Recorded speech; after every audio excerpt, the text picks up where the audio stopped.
Hello, my dear friends. Welcome to my YouTube channel. I am Usha Chandankar. How is it going? I hope it's going well. Friends, today we discuss on present perfect tense or perfect present tense. तर बघा आज आपण perfect present tense बघणार आहोत. Perfect present tense म्हणजे काय की जी क्रिया पूर्ण झालेली आहे. तर स्ट्रक्चर बघा, structure of perfect present tense. Subject plus have किंवा हॅज प्लस नॉट प्लस व्हर्बचा थर्ड फॉर्म किंवा त्यालाच आपण काय म्हणतो पास्ट पार्टिसिपल आणि प्लस ऑब्जेक्ट. तर इथं काही एक्झाम्पल्स राईट केलेले आहेत. Examples: I have completed the assignment.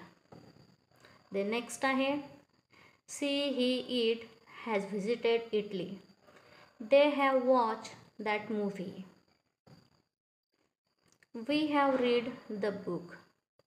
बघा हे पूर्ण सेंटेन्समध्ये आपल्याला लक्षात येईल की आय समोर आपण हॅव यूज केलेला आहे आणि त्याचबरोबर व्हर्बचा थर्ड फॉर्म यूज केलेला आहे. फर्स्ट फॉर्म जो आहे तो आहे कम्प्लिटेड, सेकंड आहे कम्प्लिटेड आणि थर्डसुद्धा काय आहे कम्प्लिटेड. ईडी लागलेला आहे इथं. म्हणजे जी क्रिया काय आहे पूर्ण झालेली आहे. I have completed the assignment की माझं जे असाइनमेंट आहे किंवा माझं जे टास्क आहे ते मी काय केलेलं आहे पूर्ण केलेलं आहे. The next she he it has visited Italy. बघा एक लक्षात येईल की मी इथं सीसुद्धा राईट केलं, ही आणि इट तिन्ही पण राईट केलेले आहेत आणि त्याच्यासमोर आपण यूज केलेलं आहे इथं हॅज. बघा ही सी इट हे काय आहे सिंग्युलर सब्जेक्ट आहेत आणि सिंग्युलर सब्जेक्टसमोर आपल्याला हॅज यूज करावा लागतो आणि त्याचबरोबर व्हर्बचा जो थर्ड फॉर्म. आपण सी हॅज व्हिजिटेड इटलीसुद्धा म्हणू शकतो किंवा ही हॅज व्हिजिटेड इटली किंवा इट हॅज व्हिजिटेड इटली. आता इट जे आहे ते सहसा आपण नॉन लिव्हिंग थिंगसाठी किंवा ॲनिमलसाठी सुद्धा यूज करतो. आता बघा नेक्स्ट आहे दे हॅव वॉच दॅट मूव्ही. इथं बघा आपण हॅव जे आहे ते आपण दे समोर यूज केलेला आहे. दे जो आहे दे किंवा वी हे काय आहेत प्ल्युरल आहेत आणि प्ल्युरल समोर आपण काय यूज केलेला आहे हॅव यूज केलेला आहे.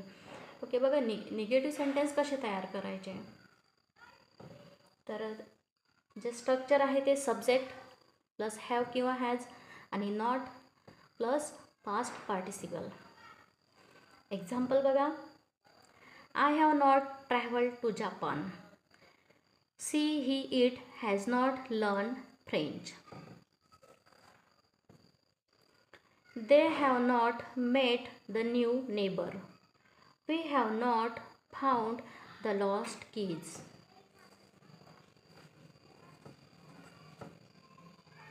He has not received your message. बघा याच्यामध्ये आपण फक्त नॉट यूज केलेला आहे.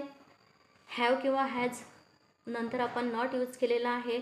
ऑक्झिलरी व्हर्ब नंतर नॉट यूज केलेला आहे आणि बाकी ऑक्झिलरी व्हर्ब नंतर नॉट आणि व्हर्बचा जो आहे तो थर्ड फॉर्म यूज केलेला आहे. इथं लर्नला आपण ईडी लावलेला आहे. तसंच इथं मीट MWT मीट आणि याचा थर्ड फॉर्म जो आहे तो MET मेट. तसंच फाइंडचा फाउंड, रिसिव्ड ईडी लागलेला आहे. तर बघा लक्षात ठेवण्यासारखी एक गोष्ट ही जी आहे की आय यू वी आणि दे यासमोर आपल्याला हे जे आहेत हे सर्व जे सब्जेक्ट आहेत हे कसे आहेत प्ल्युरल आहेत आणि ते प्ल्युरल समोर आपल्याला हॅव यूज करावं लागेल आणि त्याचबरोबर ही सी इट किंवा एखादं नेम जसं राम सीता जे काय असेल त्यासमोर आपल्याला सिंग्युलर समोर हॅज यूज करावं लागेल.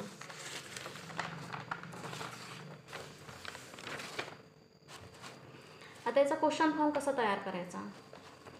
तर सुरुवातीला जे स्ट्रक्चर आहे त्यामध्ये आपण हॅव किंवा हॅज घेतलेला आहे plus subject plus past participle आणि प्लस आहे लास्टला क्वेश्चन मार्क. तर बघा इथं examples, have you ever been to Paris. तू कधी पॅरिसला गेलेली आहेस का. हॅव यू एव्हर बीन गेलेली आहेस का. इथं क्वेश्चन विचारलेला आहे म्हणून शेवटी काय येणार आहे आहेस का, गेलेली आहेस का तू पॅरिसला. म्हणजे क्रिया इथं पूर्ण झालेली आहे पण ते क्वेश्चन मार्फत. तसंच has she finish her project at की तिने तिचा जो प्रोजेक्ट आहे तो संपलेला नाही आहे का अजूनपर्यंत. Then have they seen the latest episode, have we met before, की आपण यापूर्वी भेटलेलो आहे का. अशा प्रकारचे जे क्वेश्चन तयार केलेले आहेत आपण करू शकतो. आता याचे युजेस नेमके काय, किंवा आता याचा आपण परफेक्ट टेन्सचा यूज कधी करू शकतो, प्रेझेंट परफेक्ट टेन्स कधी यूज करू शकतो. तर इथं बघा, हे describe to describe actions with present relevance. आता जे ॲक्शन जे आहे, जे प्रेझेंटला चालू जे प्रासंगानुरूप आहे त्या ॲक्शनच्या वेळेस आपण प्रेझेंट परफेक्टचा यूज करू शकतो. जसं इथं राईट केलेलं आहे sentence, I have finished my work, की माझं काम मी पूर्ण केलेलं आहे. म्हणजे क्रिया कशी झालेली आहे, नुकतीच पूर्ण झालेली आहे. Then to express experience. आता एखादा जर अनुभव आपल्याला शेअर करायचा असेल किंवा सांगायचा असेल तेव्हासुद्धा आपण प्रेझेंट परफेक्टचा यूज करतो. जसं आता example, she has travelled to Europe, की तिने युरोपचा पूर्ण काय केलेला आहे, प्रवास केलेला आहे. Okay. To convey action that have just happen, किंवा एखादी जी ॲक्शन जस्ट झालेली आहे, घडलेली आहे, तेव्हासुद्धा आपण प्रेझेंट परफेक्टचा यूज करू शकतो. जसं दे हॅव जस्ट अराइव्ड, की ते आत्ताच काय झालेले आहेत, आलेले आहेत, किंवा त्यांचं आगमन आत्ताच झालेलं आहे.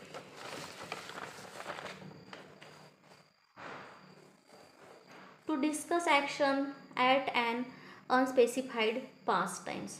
आता एखादी ॲक्शन आपल्याला पास्टला जी झालेली आहे ती आपल्याला सांगण्यासाठी सुद्धा आपण काय करतो, प्रेझेंट परफेक्टचा यूज करतो. आता इथं अनस्पेसिफाईड म्हणजेच काय, क्लिअर करण्यासाठी, ओके, किंवा डिटेल सांगण्यासाठी अनस्पेसिफाईड मीन्स. आता बघा एक्झाम्पल जे आहे, he has scene that movie, की त्याने ती मूव्ही पाहिलेली आहे, सीन. ओके. आता इथं काही एक्झरसाईज आहे. जसं आपण प्रत्येक व्हिडिओमध्ये थोडाफार एक्झरसाईज देतो त्याचप्रमाणे इथं 4-5 सेंटेन्स मी दिलेले आहेत.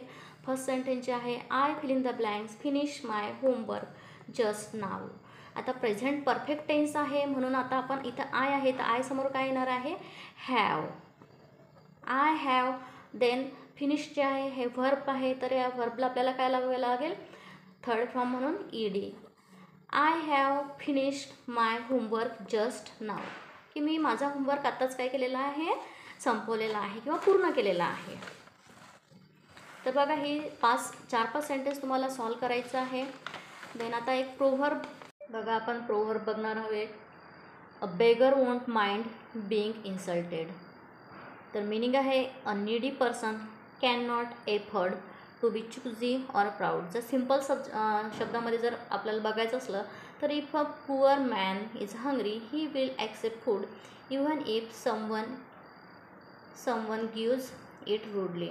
तर बघा भिकाऱ्याला आपण काय म्हणतो, मान किंवा अभिमान काहीच नसतो. त्याला जे काही मिळालं, जशा प्रकारे जे काही मिळत असेल ते त्याला काय करावं लागतं, ॲक्सेप्ट करून घ्यावं लागतं. त्याच्याकडे कुठलाही पर्याय नसतो.